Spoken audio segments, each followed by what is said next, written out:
Hi everybody, Kat here. Welcome to the channel. Hope you're having a great day. Well, I tell you, not since the original Nigerian prince email scam from decades ago have I seen such deception coming out of Nigeria. Harry and Meghan, the warrior princess, 43% Nigerian, don't you know, landed this morning in Nigeria after having Meghan flew into London and met up with Harry at the Windsor Lounge at Heathrow Airport last night, where they were escorted onto a commercial flight. They flew first class to Nigeria, and they're on Nigerian soil now. There's pictures and videos in the paper. And I mean, just like I said, you know, what are we going to have to look forward to? Indeed, Meghan has pulled out that pot of bronzer, and boy, did she go to town. And just like I said, she forgot her arms. She forgot her hands. It's just, you know, her face is a little darker, so she fits in a little better in those photographs, you know. And again, as per something we can count on with Meghan, another ill-fitting, inappropriate outfit when she's going to meet these kids at the school. She's wearing pretty much an evening gown. First of all, it's too long, dragging in the dirt. It's ill-fitting. And in a country that's predominantly Muslim and has strict protocol on how women should be dressed, she's wearing a pretty much backless. The dress is backless. It's awful. She has no respect for anybody, anybody's rules, traditions. She doesn't care about the people. They are there to grift INVICTUS. And of course, they're being taken around to this school and maybe this and that, different places. Harry's going to play some polo. They're going to get a lot of public exposure. And it's going to look like a royal tour, but it's, you know, a cut rate, not royal tour. But they're going to milk it for all it's worth. Absolutely. This is going to be what we're watching now, is what we're going to be seeing on Netflix next year. And of course, Harry's going to partake in a charity polo game while he's over there in Nigeria. That again, straight to Netflix, you bet. They're going to be taken around here and there. I'm not sure what their full itinerary is, but we can bet that we're going to see Meghan in tens of thousands of dollars of ill-fitting, inappropriate outfits. I don't know how many pots of bronzer she's going to have to go through to keep up appearances. 43% Nigerian princess. There we go. Warrior princess, indeed. The scale of this is just ridiculous. Nobody takes them seriously but themselves. It's terrible that they are able to command this kind of attention still around the world. This was an invitation to promote INVICTUS and perhaps, you know, Nigeria make a bid for a further INVICTUS Games at some point, right? But they're using, of course, their position and all of this to recreate a fake royal tour. And this reminds me so much of something. You know how I talk about the time loop. You know how if you've gone back and watched some of my videos about Edward and Wallace and all of that, and the time loop, and how events in Harry and Meghan's life are indeed mirroring what happened almost a century ago.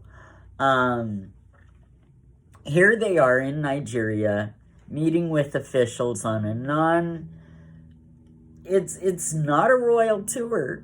It's not meant to be official.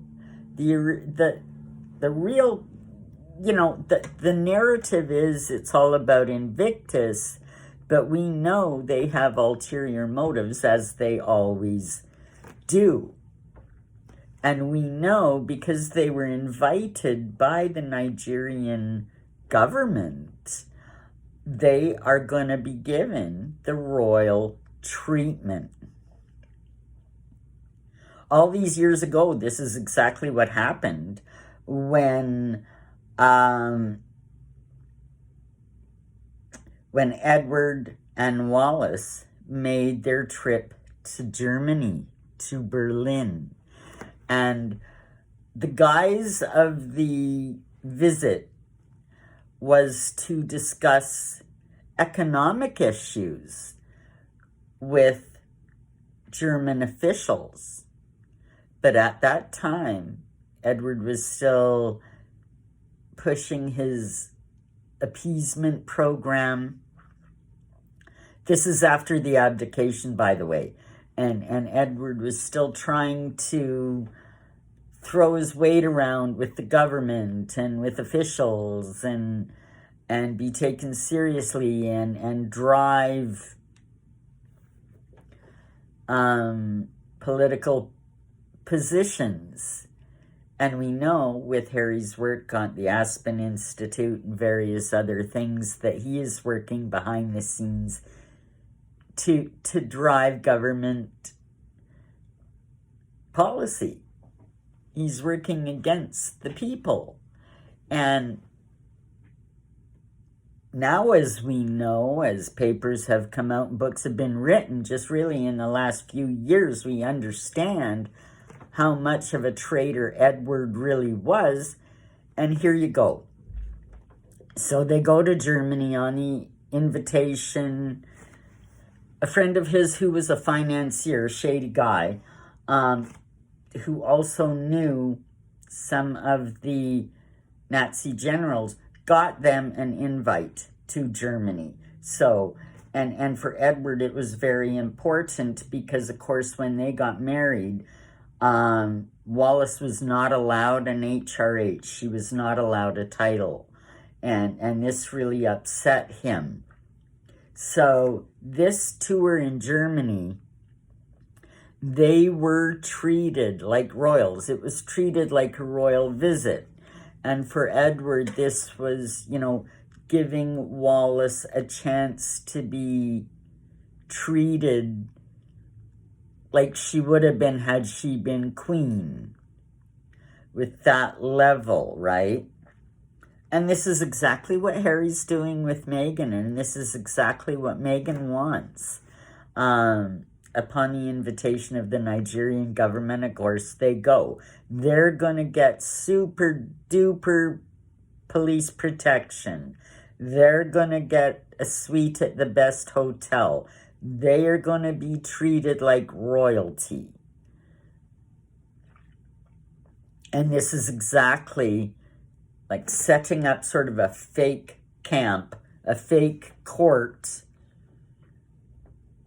This is the only way that Harry and Meghan can live that fantasy of being important royals. And this is the same kind of angst that Edward and Wallace faced at the time.